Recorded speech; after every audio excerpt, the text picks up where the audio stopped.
Alright guys, welcome back to the channel Into the Garden. Today we're going to be doing a bit of work on the waterfall section down here. Now this is off the back of our large rec pond or natural swimming pond we're building here. If you've been following the project, you'll know this has been a long ongoing project. Lots of updates on the channel, so certainly check those out if you haven't yet. Of course, if you're not subscribed yet, feel free to do so. Join us on this project. Many others to come as well. But for today, what we're going to do is take a look at the progress of this stream build.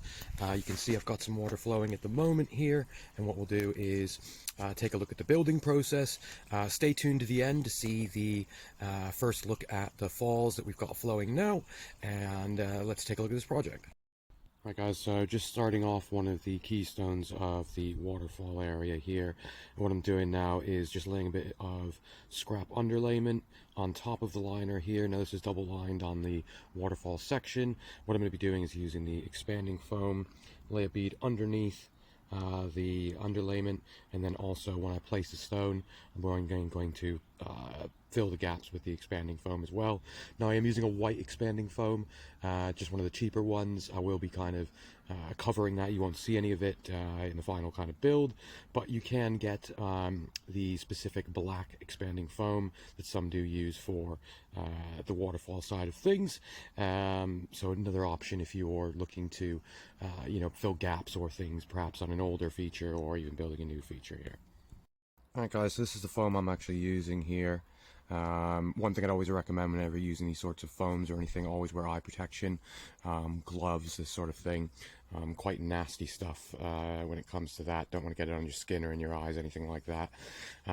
One thing just to mention, guys, with using foam as opposed to, say, for example, cement or things like that, reason I quite like the foam for use in waterfalls is you can sort of after the fact, after it dries, you can change it. You can take it back out, you can cut it off, you can do various things. It's a lot easier to kind of work with as opposed to concrete, which is, again, once it's set, you're going to have a lot of trouble getting that out, and perhaps even need to reline it after that as well. So just something to bear in mind when you are kind of choosing the ways that you're going to be filling gaps and things like that in the pond.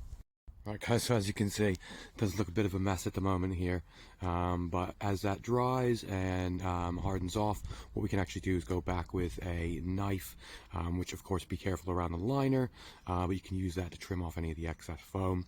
What the expanding foam does is essentially get into the gaps, hopefully create a nice waterproof seal, so that the water is then forced over the top of the stone as opposed to, essentially going underneath it, losing a lot of your water pressure. Right guys, what I'm doing here is just using some of the underlay to press down into the gaps, also kind of getting some of that white out. So what we're doing is just tucking some bits of underlay in, again hiding some of the white, but also kind of firming in that expanding foam. Alright guys, so as you can see, still a lot of work to do on this here, but foam has started to set on the bottom one. You can, once it gets kind of into about an hour's set, it should be kind of able to firm it in with your fingers. You can see here just where I've kind of pressed it in, just around the rock right there. Started up at the top section as well, lots of the foam coming out, only just set that in there. So what I will be doing, as you can see, is I am, once it is kind of drying up a slight bit here guys, I'm actually going in and tucking some underlay over the top of it.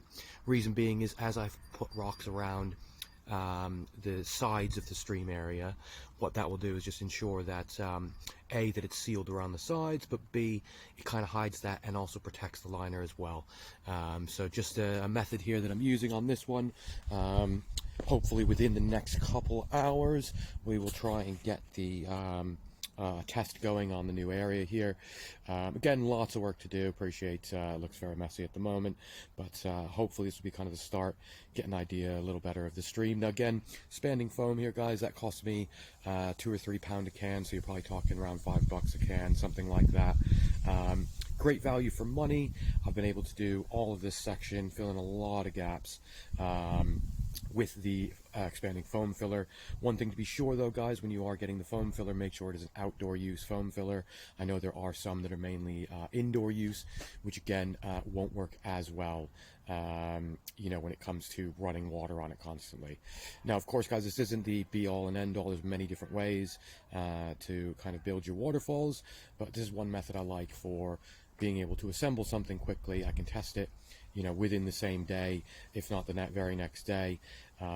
Dries very quickly, sets within a couple hours, so a lot of benefits to it. And once again, if you do decide to change your mind or move something at some point, very easy to take off and remove. So once again, I think it's a great product to work with when doing your stream building. Now, of course, as I say, you can get the black colored foam, which does save you the job of going around with the underlay. It may be worth in some instances, if the price isn't a huge difference, to take a look at that option.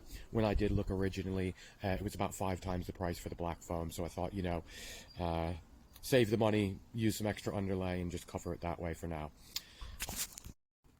Now, one thing, guys, just to suggest with the expanding foam is certainly make sure that when you are you know, doing your foaming, to be kind of actively out as you want to kind of press in and adjust the foam as it goes. Again, probably leaving it about 40 minutes before it's sort of finger malleable, and what that means is you can then once again go around pressing in various rocks and other things to fit your design.